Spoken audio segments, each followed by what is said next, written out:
इस गौतम बुद्ध विहार वहाँ रहते हैं बनते उदय मोदी जी। आज हम लोग नहीं बोले इतनी बड़ी गिफ्ट दे दी है ऑल इंडिया प्रिंसिपल क्लास से दोनों को। आज देखिए इनका नाम गगन है, गगन का मतलब आकाश है, मालूम है ना? मालूम है? तो बनते आकाश को और गगन को गिफ्ट दे। धन्यवाद।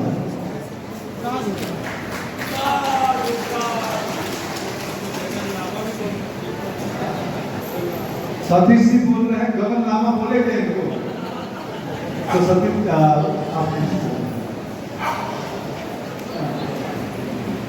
संगठन के बाद उद्बोधन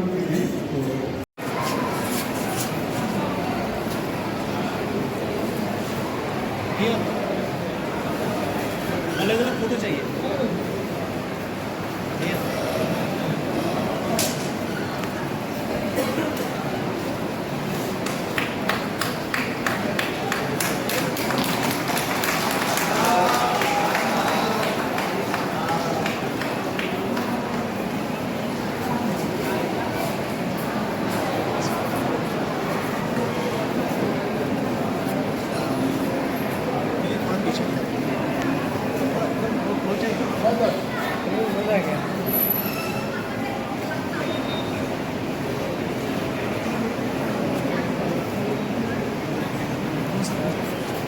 हाँ ये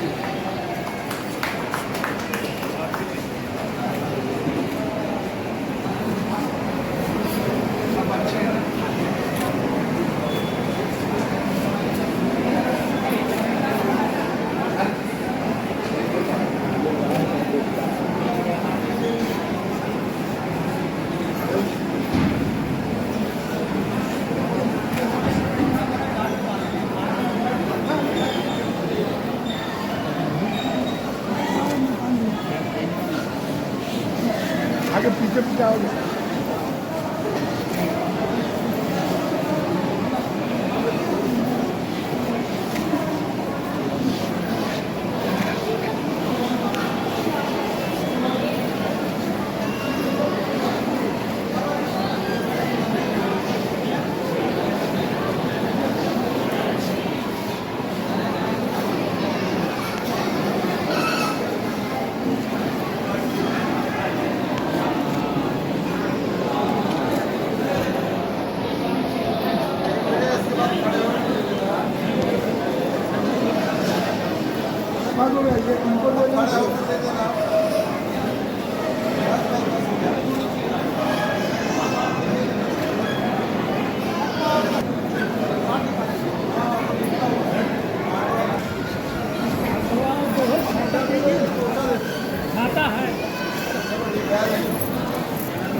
खाता है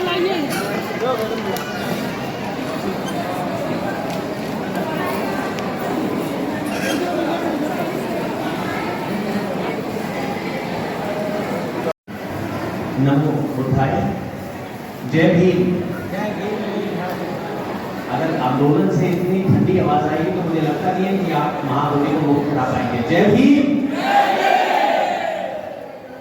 इससे पहले कि मैं आगे अपनी शुरुआत करूं, प्रकाश रावत जी बहुत मेहनत कर रहे हैं, तो मैं चाहता हूं कि हम लोगों की तरफ से एक छोटा सा दान भी हम देना चाहते हैं। 50,000 रुपये हम चाहते हैं इस आंदोलन को।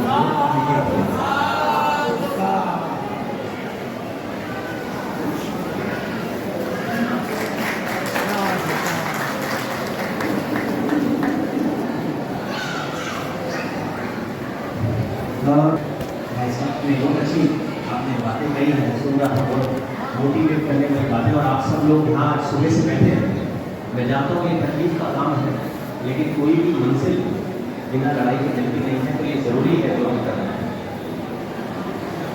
बहुत सारी चीज़ें हैं जो मैं आज ये आपके सामने रखना चाहता हूँ। हो सकता है कि आपके थ्रू या सोशल मीडिया के थ्रू ये लोगों तक आप पहुँचे। हम जो लड़ाई लड़ रहे हैं, अच्छा मैं ये चाहता हूँ कि एक बार आप सब लोग चुप हो जाए तो अच्छा लगेगा। कॉन्सेंट्रेशन के साथ बोलूँगा तो अच्छी बात है। चाहे बच्चे हैं बड़े हैं, कोई बात ना करें उनको।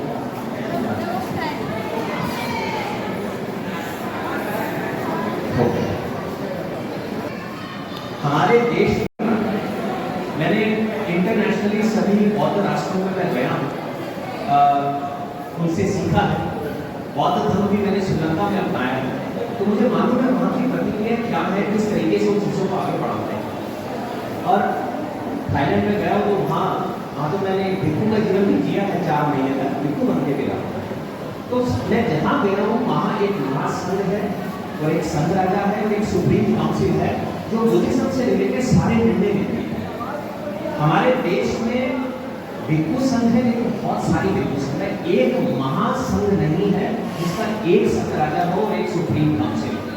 अगर आप ये चाहते हैं, वाकई में ये चाहते हैं कि महाबोधि मुक्त हो, तो सबसे पहले सभी भिक्षुओं को आगे आकर एक सुप्रीम काउंसिल का निर्माण करना पड़ेगा जिसमें पूरे भारत से 20 से 25 जो रिस्पेक्टेड मंक, रिस्पेक्टेड भिक्षु हैं, उनका एक गठन करना होगा कि ये सुप्रीम काउंसिल है, वो एक संघ राजा तय करेंगे कि ये हमारे देश के संघ राजा हैं जिसका सम्मान पूरे भारत के बुद्धिस्ट लोग करेंगे कि यहाँ से जो चीज निकलेगी वही हम फॉलो करेंगे, ताकि सबको हमने एक कार्य के विरोधी संगठित कर दिया।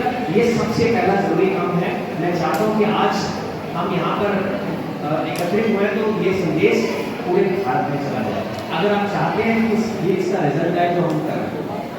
मैंने देखा है कि ये इस संघर्ष को सभी सपोर्ट कर पूरे भारत में सब जगह कर रहे हैं।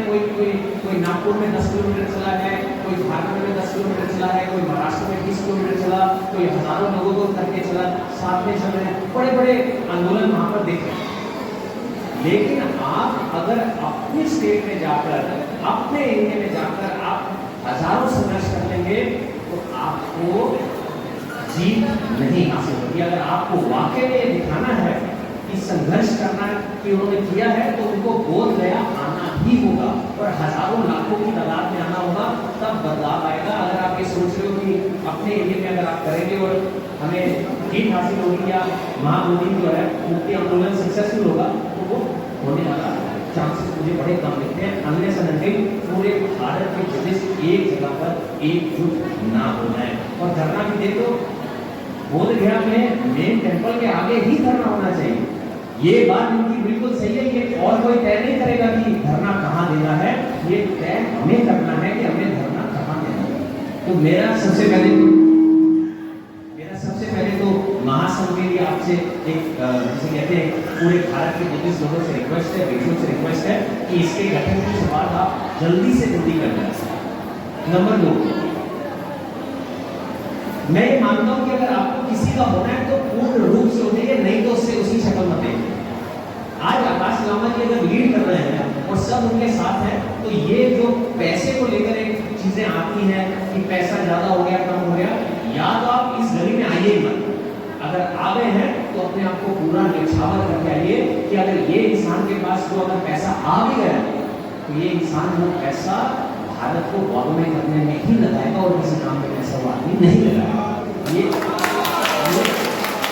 ये चीजें आपको समझनी होगी, ये बहुत जरूरी है सभी चीजें।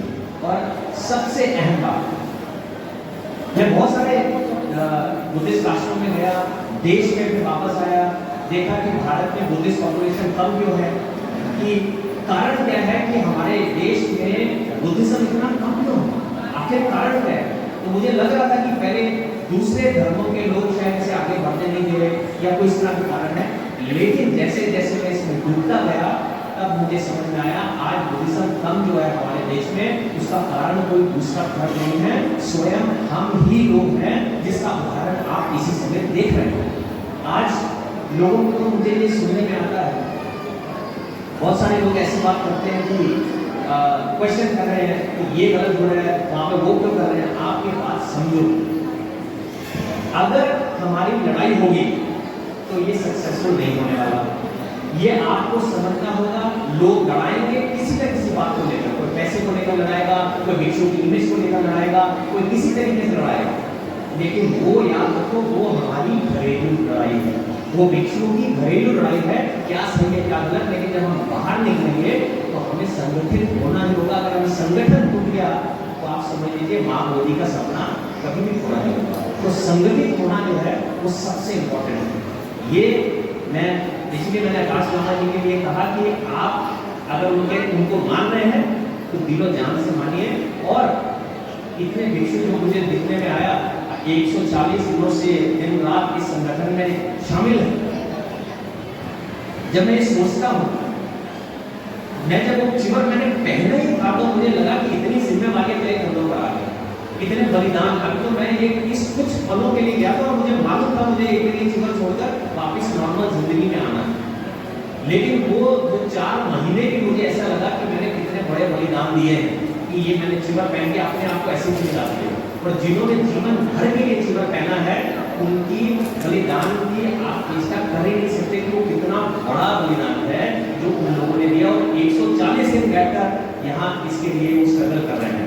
तो इसके लिए मैं आपको एक बात आज प्रॉमिस कर देता हूँ कि इन 140 भिक्षुओं को फ्यूचर में किसी भी चीज की रिक्वेस्ट या चाहिए होगा कोई भी चीज तो वो देने का प्रॉमिस आज मैं आप लोगों से करता हूँ। आप इसको देंगे। अब मुझे रास्ता क्या है? अब ये दिख रहा है कि भाई ये हम मोदी कर रहे हैं, हम सबको जोर से ला रहे हैं, सब मोटिवेट करो। रास्ता यही है कि सबको एक जगह पे संगठित होना होगा। अगर बोध गया नहीं आ सकते, किसी के पास पैसे की कमी है, किसी के पास और बहुत सारी चीजों की कमी है, तो वो अगर नहीं आए तो हमें जाना पड़ेगा। तो उसके लिए आज मैं आकाश जी से रिक्वेस्ट करता हूँ, हमें चाहिए कि जैसे एक ऐसी यात्रा निकाले, धर्म यात्रा जो महाबोधि मुक्त यात्रा हो, जो आप तय करिए मुंबई से चैत्यभूमि से निकले और जो खत्म आकर हो यहाँ पर पद यात्रा चलते चलते आप हमारे महाबोधि टेम्पल में, जिसमें हर बुद्धिस्ट आपके साथ जुड़ता चला जाएगा। अब वो हमारे पास नहीं आए, हम उनके पास पद यात्रा करते हुए जा रहे हैं। और हर एक बुद्धिस्ट का ये कर्तव्य हो जाएगा वहां पर कि किसी न किसी रूप में अपना एक योगदान दे। करोड़ों बुद्धिस्ट अगर वाकई में वो चाहते हैं कि महाबोधि मुक्त हो तो क्या वो एक दो रुपये रोज से नहीं दे सकते? आपको एक बात समझनी होगी, पैसे के साथ पावर आती है। मैं तो चाहता हूँ लामा जी के पास कम से कम करोड़ों रुपया यहाँ पर हो कि ये आंदोलन जब तक मुक्त ना हो तब तक मुझे ही ना जाओ। ऐसा तो हर चीज में लगता है, तो उसमें शक करना आप किसी भी सिचुएशन में आप बंद कर दीजिए। इनफैक्ट लोगों को ये कहिए कि मैक्सिमम से मैक्सिमम अगर 2 करोड़ 4 करोड़ भी बुद्धिस्ट से पूरे भारत में रोज 1-2 रुपए की देंगे तो करोड़ों रुपए यहाँ पर इकट्ठा हो जाएगा। और आप ये सोचोगे कि आज ये छोटा सा इवेंट भी करने के लिए उनको कितना प्रॉब्लम आया होगा वो मैं जानता हूँ। क्योंकि हर चीज का किसी से रिक्वेस्ट हो सकता है, किसी ने फ्री में क्या हो, आप लोगों को यहाँ पर लाना, चाय पानी करना, ये पूरा ये करना, ये कुछ भी चीज फ्री में नहीं होता। लोगों को इकट्ठा करना फ्री में नहीं होता, उसमें पैसा लगता है। तो वो आप लोगों के योगदान के बिना नहीं आएगा। ये मैं आप लोगों को 100, 200, 500 लोगों को नहीं बोल रहा हूँ, ये मैं पूरे भारत के बुद्धिस्ट लोगों को बोल रहा हूँ कि आपको चढ़ के सामने आना पड़ेगा और खुद बोल गया अपने आप यहाँ पर आके उनका साथ देना होगा। तो उसके लिए मैं चाहता हूँ कि ऐसी एक धर्म यात्रा निकले जो बहुत एक जिससे सारे लोग जुड़ जाए। वो अपने आप में हिस्ट्री होगी तो लोगों को डर लगने लगेगा कि सभी लोग जो है आज संगठित हो गए हैं। पर इससे अच्छा ये है कि इनसे लड़ाई से अच्छा ये है कि महाबोधि को मुक्त कर दिया जाए। एक चीज और मैं देख रहा था सोशल मीडिया पे काफी, आपको ऐसा लगता है कि भगवान बुद्ध के ज्ञान से बड़ा या धर्म से बड़ा कोई चीज है इस दुनिया में? किसको लगता है ऐसा? मेरे हिसाब से भगवान बुद्ध के धर्म से बड़ी सच्चाई, बड़ा सत्य इस पूरे संसार में, सृष्टि में आज तक सामने नहीं आया। तो हमारा तो बहुत पावरफुल है। तो ये ध्यान रखिए, अपनी लाइफ आप जितनी मर्जी बड़ी करिए, लेकिन दूसरी लाइफ को छोटा करके बड़ा करने की कोशिश ना करिए। क्योंकि मैं ये देख रहा हूँ कि सोशल मीडिया में दूसरे धर्मों को नीचा दिखाने की बात करनी शुरू कर देते हैं। और उससे क्या होगा, ये अपने कुछ लोग हैं या दूसरे लोग हैं जो आपस में लड़ाने की बात कर रहे हैं। वो यही चाहते हैं कि ऐसा लड़ाई हो जाए, सीरियस कंडीशन आ जाए। लेकिन बुद्ध जो है उन्होंने कभी भी युद्ध नहीं चाहा, उन्होंने हमेशा शांति चाहिए। तो हमें किसी के बारे में याद रखिए कि कुछ भी नहीं कहना, हमें यही कहना हम सबका सम्मान करते हैं, लेकिन भगवान बुद्ध के धर्म से बड़ा कोई धर्म नहीं है। जीवन का इससे बड़ा सत्य कोई नहीं है। जब आप इस राह पे चलोगे, अपनी लाइफ को बड़ा करते जाओगे, तो सामने वाले ऑटोमेटिकली नीचे चलते चले जाएंगे। और आपको ये समझना होगा, मैं हिंदू परिवार में था, एक फिल्म की श्रीलंका की सीरीज सिद्धार्थ गौतम बुद्ध का चरित्र दिखाया। वो निभाने के लिए मैंने बुद्ध का चरित्र पढ़ा और धम्म पढ़ा। उसका असर ये है कि बौद्ध धर्म अपना के आज आप सभी लोगों के बीच में मैं खड़ा हूं, ये ताकत है। जब ये धर्म लोगों तक पहुंचेगा तो एक बड़ा बड़ा बहुत ही बड़ा बदलाव आएगा। आप ये समझिए बाबा साहब ने क्या ताकत थी, उनको बोधिसत्व इसलिए कहा गया ना, उनके अंदर वो बात थी कि बड़ा बदलाव ला सकता। जिस इंसान को हमने देखा है कि स्ट्रगल की, साथ उठने पढ़ने बैठने लिखने नहीं दिया, और वही इंसान ने उसी देश का संविधान भी लिख दिया। आज उसी देश के जो पंत प्रधान या कोई भी प्रधानमंत्री या राष्ट्रपति है, वो कोई भी कार्य बड़ा करने जाता है तो सबसे पहले बाबा साहब के आगे सर दबाता है, उसके बाद जाता है। तो आप समझ लीजिए किस लेवल पर जो है उन्होंने बाबा साहब ने काम किया है। तो जब वो अकेला आदमी इतनी आगे तक लेकर जा सकता है तो उन्होंने तो हमें करोड़ों में बना दिया। बौद्ध धर्म देके आज हम रिवाइवल करके आज हम करोड़ों में हैं, लेकिन फिर भी बिखरे हुए हैं। तो ये समय है संगठित होने का। अगर हम संगठित होंगे, अगर लोग हमारे पास नहीं आ रहे तो हमें लोगों के पास जाना होगा और हर तरीके से इसको सपोर्ट करना होगा, तभी महाबोधि जो है वो मुक्त हो पाएगा। उसके बिना महाबोधि का मुक्त होना मुश्किल है।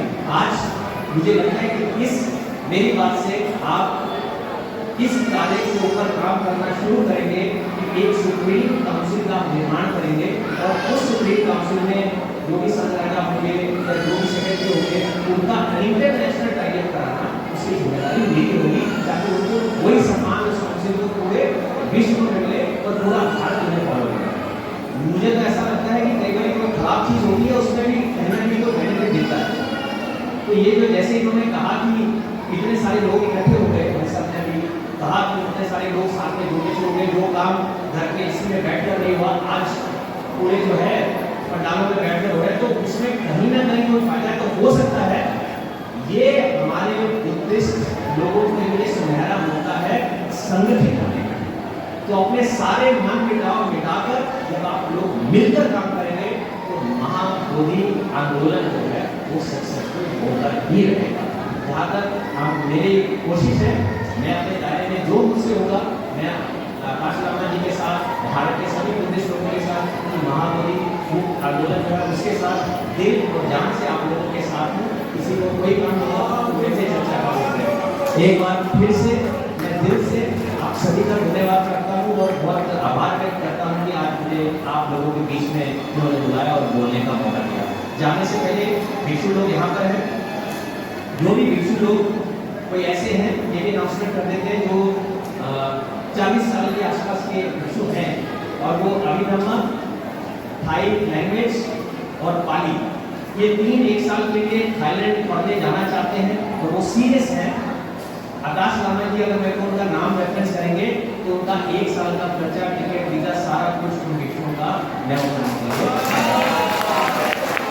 जो बच्चा, जो है कोई छोटा बच्चा ग्रेजुएशन भिक्षु बनकर 10 साल 15 साल जितना भी उसका समय लगेगा, वो थाईलैंड में जाकर अगर पढ़ाई करना चाहता है, ग्रेजुएशन करना चाहता है भिक्षु बनकर, तो वो उसकी पूरे 10-15 साल की पढ़ाई भी हम जो है वो भी फ्री ऑफ कॉस्ट करवाएंगे। और सिर्फ ये ध्यान रखना है कि मुझे रेफरेंस जो है स्कैन होकर, चेकिंग होकर रामा जी के यहाँ से आना चाहिए। ये जेन्युइन है, इन्हें हमें आगे पढ़ना चाहिए, वो आगे आकर पुलिस में काम करेंगे। एक बार फिर से नमो बुद्धाय, जय भीम, जय भीम।